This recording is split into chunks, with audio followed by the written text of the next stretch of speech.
What are your bets, or what are you investing in for the next for your portfolio to make it, let's say, as safe as possible? Um, to make it as safe as possible, I do use European style barriers in the reverse convertibles that I strike. European barriers are observed only at maturity. There are two types of barriers you can do. You can put into a barrier reverse convertible.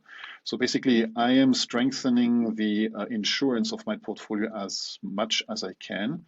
Hmm. I repeat myself, but I do use only indices, worst of indices, because that's basically the safest bet I can make.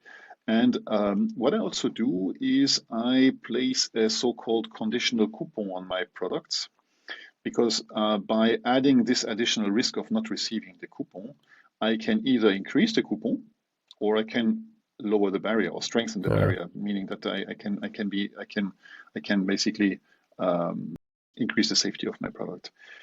All is done to make this barrier strong enough to withstand, I would say, at least 1.5 bear markets. So a Hmm. correction is -10%, a bear market is -20. I never take barriers which are lower or weaker than 70% of spot. And depending on the index that I use, let's say the Nasdaq, I take more than 70%, more than 30% protection. So Yeah. the barrier would be set at 67 or 65%. That's a Um, very good idea. yeah, I don't think most people think that way when they you look have at all, the protection. You have also the possibility to differentiate the barrier per underlying in the same structure. So suppose I do a worst of SMI and Nasdaq. Well, maybe I want the SMI barrier set at 70 and the Nasdaq barrier set at 65, because that way the amount of risk per underlying is Lower. evening out a Yeah, little bit. yeah. Okay, that's These a are very good tiny idea. tricks, but they work. Great. Look, Andreas, look, you wrote this book, and thank you for it. I've read it multiple times.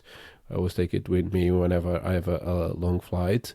Is What is the key takeaway you want people to know about structured products? My key takeaway of structured products is that by being straightforward and disciplined, you can make a good return, a risk-adjusted return with structured products. They are not that complicated.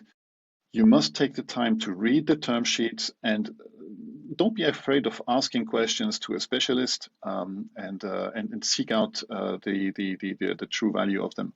Uh, there are some bad structured products. I've seen very bad things, and control is better than trust in this case, because you have some people who just in there for the money.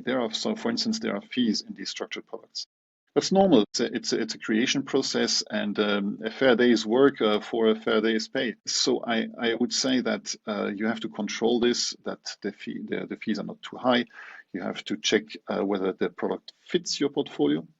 Don't invest in anything that you're not familiar with, that you don't understand, Hmm. and ask questions and request access to specialists.